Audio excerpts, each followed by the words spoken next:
My name is Robert Hoke. I've been an independent consultant since late 1997. Um, I call this gaming recessions recoveries partly to be provocative. Gaming, something that has such dire consequences for folks, seems to be a little bit maybe on the rude side, but I also thought it was important to think about gaming as also in terms of strategies. So the question is, how does the state of economy affect my consulting business, and how should I pivot based on those? And also, when I was talking to Matt, it's not just the recessions that impact my business. The recovery also, maybe even more so, has an impact on how folks react to outsourcing and consulting and so forth. So that's where I'm going to talk about today.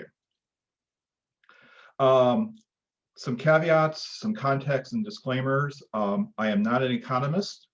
Part of my undergraduate degree was economics, so I've had one macroeconomics course. So anything beyond that, I'm not going to claim to be an expert. Also, I think context is important in terms of my personal economy. I made a huge number of mistakes along the way, including when I started my business, how I reacted to recessions, but I also was part of a personal relationship with somebody who also was bringing in income. So I've been together with Jeff for 30 plus years now.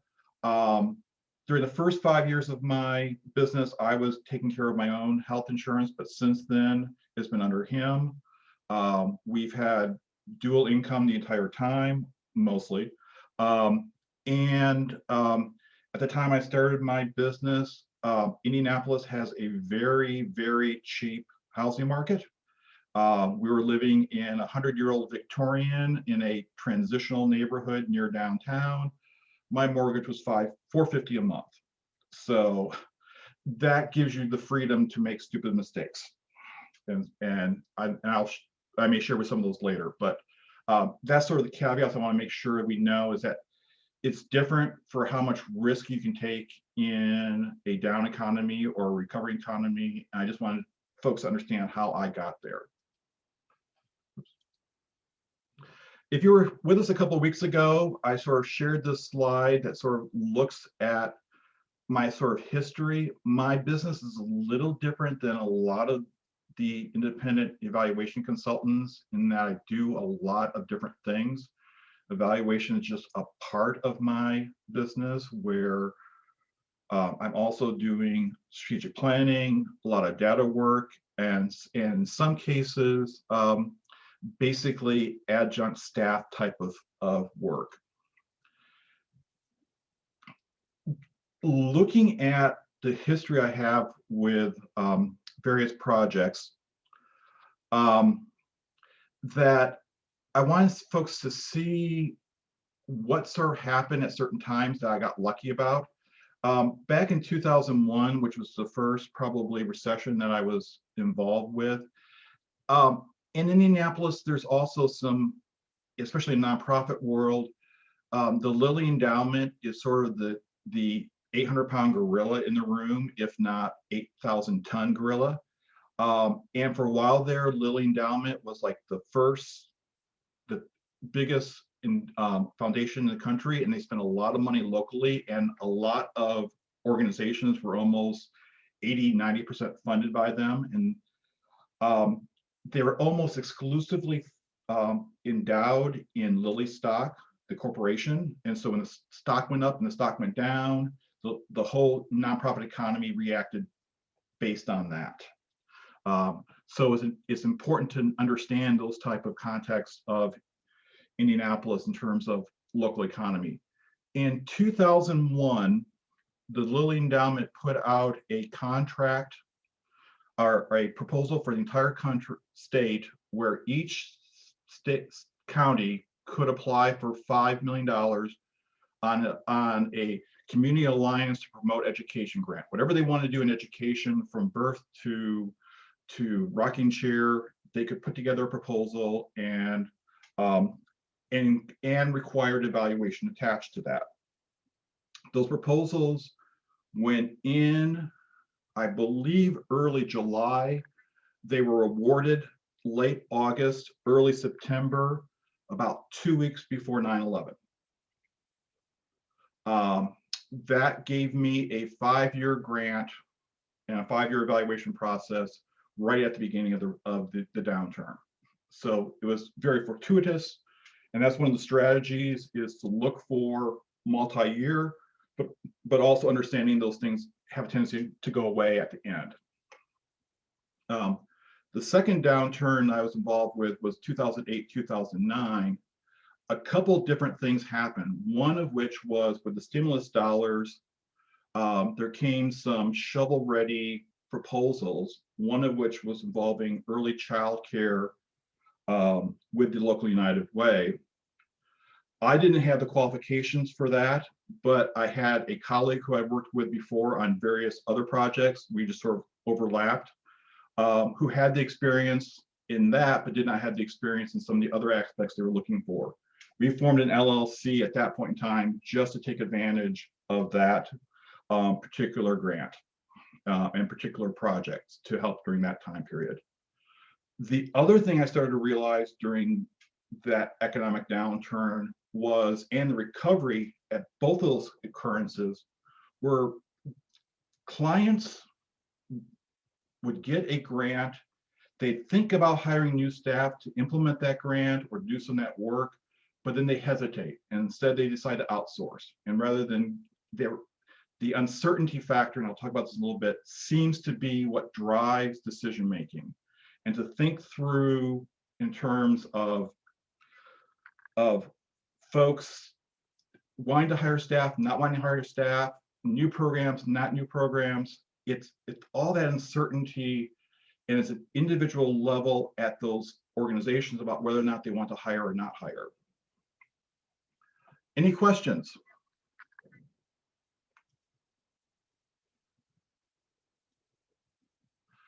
Again, this is sort of what Recession is. And like the rest of you, my work for the recession, before the recession in 2020, if the project was already going, it continued to go, especially some of my 3-year evaluation grants. Any type of strategic planning or other types of work. I was also working with some organizations who were doing a merger plan, helping them work through the finances. That stuff just stopped completely, partly because they had internal folks who now had time on their hands and started doing some of that legwork that I was doing for them. And as well, the other thing I've learned during the recession was I took on a grant writing job that I stopped writing grants years ago, but this time I was a 21st century grant and said, during the recession, I'm going to start adding to my portfolio things I probably normally would have turned down. And I have another one of those too, where all the red flags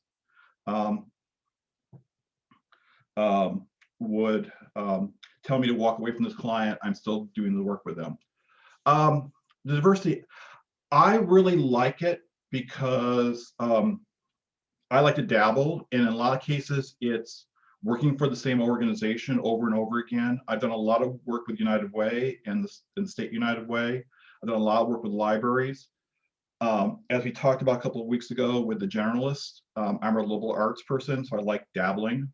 The unfortunate thing, the downside of that is, yes, I'm a generalist, and I can do this type of work and diversity.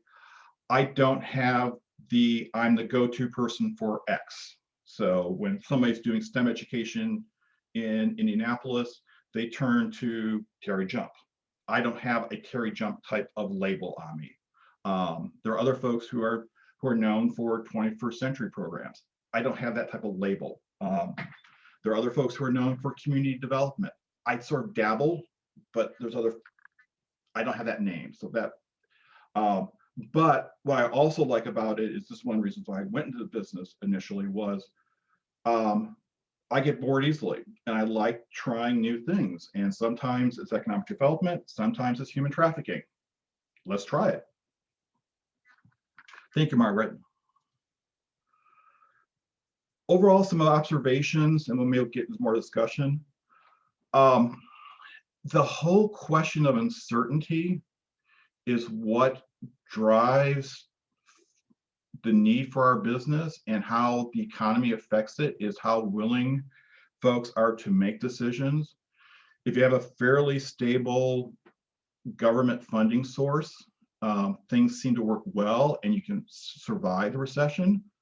But you're also dealing with folks during the recession either cutting staff or postponing hiring, and often they'll look and say, okay, we'll hire somebody as a consultant because it doesn't have all the long-term implications of hiring someone. So I've, for example, back in 2008, 2009, I was hired to implement a grant from the Lilly Endowment that was given to the State Association of United Ways for disaster recovery. I've never done work in disaster recovery before. One day, some weather came through Indiana and affected almost 2/3 of the state with historic floods they've never seen before. About 2 months later, some tornadoes came through the northern part of the state and covered the rest of them. The Lilly Endowment put together $50 million, said State United Way pass them out. The State United Way, rather than hiring an internal staff person to manage that, they decided to go with consultants instead and hired me as part of that.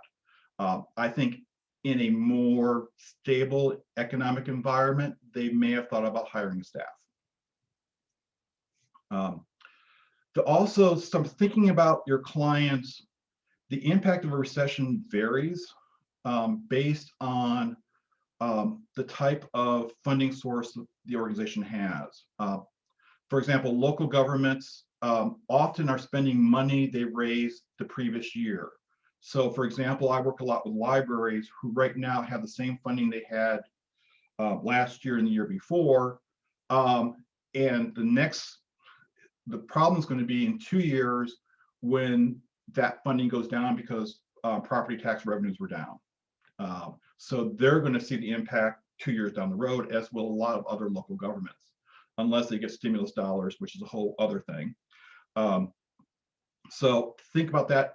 And this other thing that is really impactful is with foundations, most of their funding is based on the amount of money they made the previous year or the value of their endowment the previous year. And then that makes their funding choices. So for example, the endowments will be now looking at 2021, 22 spending based on what they made in 2020, which with the stock market going up was a very boom year. So they're going to have lots of money. If the stock market goes down, we may see reactions 2 or 3 years down the road. And the other thing I've noticed over the years is some organizations take a crisis like an economy and say, okay, let's double down on evaluation and go out and really figure out what's going on with our programs. Others become very insular, and all of these decisions are made in little black boxes somewhere, and they all of a sudden throw out everything they ever learned about evaluation and good program decision making goes out the window because of the crisis. Now the recovery is the interesting part. During one of the last economic downturns, I got a contract with a local foundation to basically do survey analysis of, they were doing a whole bunch of what they were labeling as convenings, where folks would come in and have these meetings, and then they needed immediate feedback from those meetings to know what the next steps would be. Staff could do this. It wasn't hard work. It was simple. Timing was important. When the meetings happened, they wanted the survey results to be able to go out to folks within 2 days. And with the normal staffing they had, they could not do that. They hired me to be able to sort of give them that turnaround they wanted in a quality way, in a consistent way. And that worked well for 2 years during basically a downturn plus a little bit more. When it came time to recovery and they started looking at how to create new positions and grow her department, my contract became the seed money to that new position. So that's the other thing. Right now, folks in recession are going to look to outsourcing. As recovery kicks up, folks will be looking to perhaps in-source. It may be different this time now that we've gotten used to remote. Uh, I don't think this recession is like any other. So I don't know what we can learn from before, but at least we can think through some of the lessons learned. And if there's one takeaway for consultants in this business, know that during recessions recovery, our competition field grows exponentially. Folks who lose their job are going with plan A, I'm going to go find a job. Plan B, I'm going to become an independent consultant. And they go out and they sort of have both hats on as they're looking for work, as they're looking for jobs or for contracts. And when they do get a job, they go back. There's no announcement, I'm out of business. They just go in their jobs and that's it. What happens is folks make the assumption that if an independent consultant hasn't talked to them, hasn't contacted them, hasn't marketed it with them for a while, they're going to make the assumption that you've gone back into the real world. And so it's very important to keep your message out there during recoveries that I'm still here, I'm still doing business. Matt's aware that my old time plan was I used to send out these little postcards once every 2 weeks or so with a cartoon that I bought from an online artist. The backside had nothing of value except just a little bit about my business and what I was looking for. The whole point was to have something in their inbox, actually their physical mailbox, every couple of weeks reminding folks that I am out here and I'm still looking for work. The message isn't important, the method is. Just remind, remind, remind. And it works, right, Robert? It worked, yes. And in one case it works because in a lot of cases it worked because folks would take one of the cartoons they really liked and they put it on their bulletin board. And then when they came time to figure out, okay, we need a consultant, I have Robert's information right there. I don't know how well it works now in the more digital age, although I do know there was one of the things I talked about lessons learned was my business was almost based on 4 key networking folks in the community. I knew 4 folks who all I had to do was call one of them and I could probably find a job. 3 of them retired in the same year. One of their replacements wasn't keen on hiring me until she started seeing my postcards and realizing I'm kind of a fun person to work with. She was worried that initially the evaluation person would be a little stuffy. So once she saw the postcards and the cartoons, she started becoming more open to the fact of working with me. So yeah. Briefly, I wanted to raise a subject matter called scenario planning, because I think it's going to be helpful for folks when they're thinking about their business long term. I've used this in strategic planning before, especially with times of high uncertainty. The scenario planning gets out of the linear thinking that there's only one future. This goes more of starting to think about maybe there's 4 possible futures. You identify the driving force, you look at your critical uncertainties, and then you develop basically 4 different scenarios, and then you develop strategies around those scenarios so you know kind of in advance how you're going to pivot if things change. Basically, you're looking at 4 different scenarios driven by 2 uncertainties. It is based on your particular field.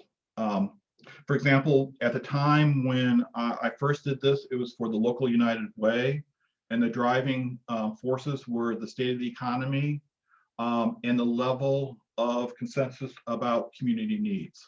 So do folks agree that what the big community needs are, and do folks, and what's the state of the economy? And there was various strategies based on if both were positive, if the economy is going strong and people agreed, there were certain ways of going. And there was also certain ways of going if the economy was going strong, and there was lots of diversity and disagreement about where we should be going as a community.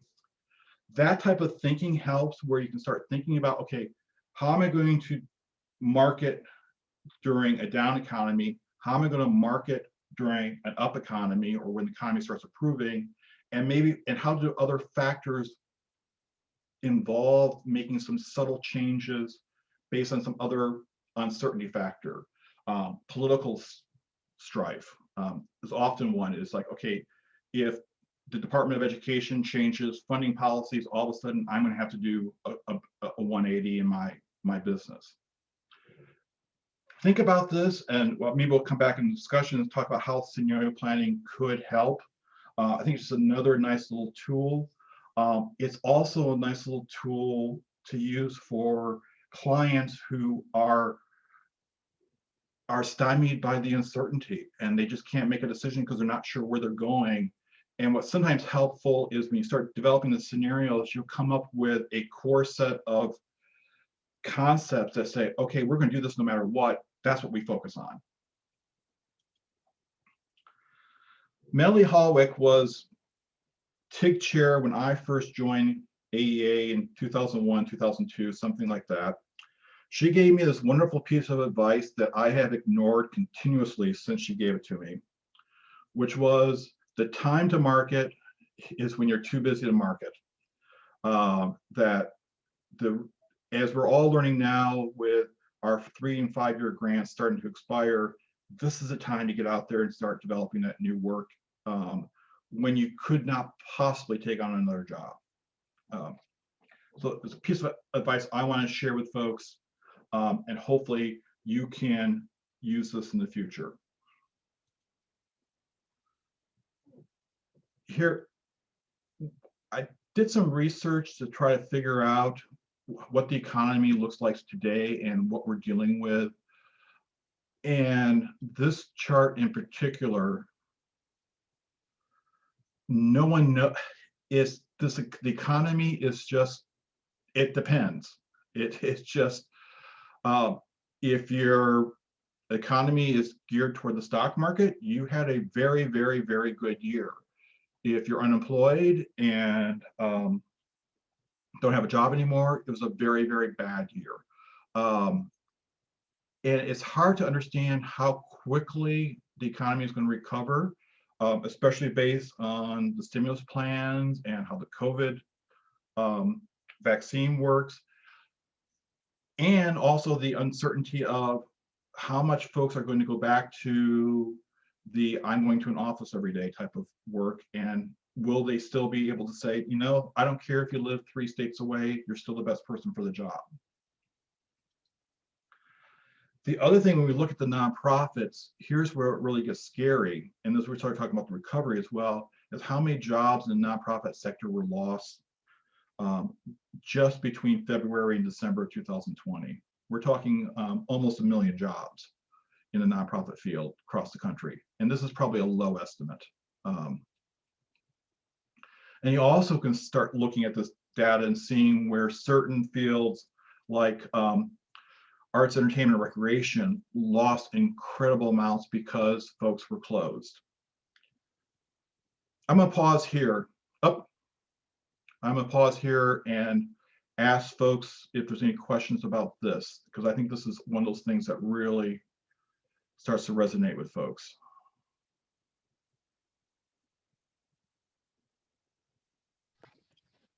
I can't help but wonder, Robert, how much opportunity is created here, because certainly the jobs are being lost, but and the operations are scaling back on what they do, but there are still certain activities that have to continue to be done, and there's no longer a person to do it. So how much opportunity does that create for the existing consultants? And I'm gonna go to the next slide, how long that may last. This is the estimate that this economist made toward how many months it's going to take to those jobs to come back. So in the meantime,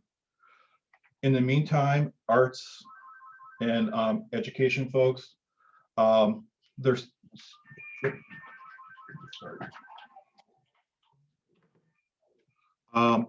arts may start coming back, and their endowments are still doing well because of the, unless they spent down it, are still doing well because of the stock market. So they may start pulling folks back into their shops fast, or they may be very slow to recover as well and say, let's hire some outside consultants.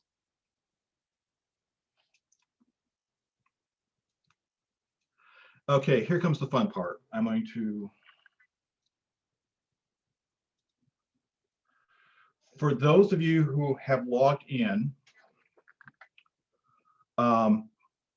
this is an interactive process. These are all little Post-it notes. You can, if you're on board, go ahead and type in and start to answer the question about how have your clients changed their need for services based on the economy.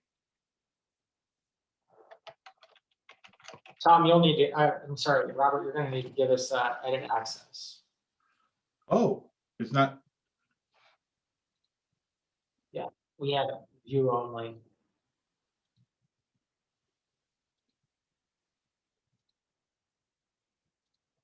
Now try it.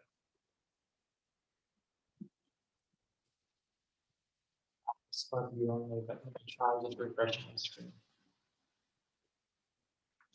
That's why I want to try this now before I try it in front of a client. Thank you very much. Safe zone here. Yep. Are folks able to click onto one of those? Yeah. Up. Yeah.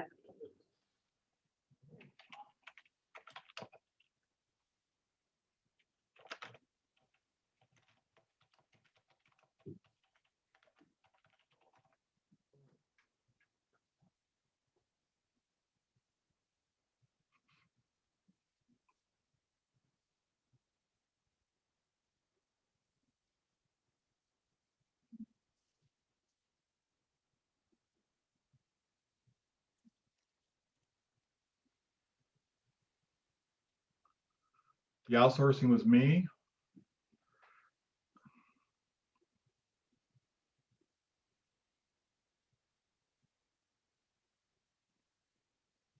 Yep.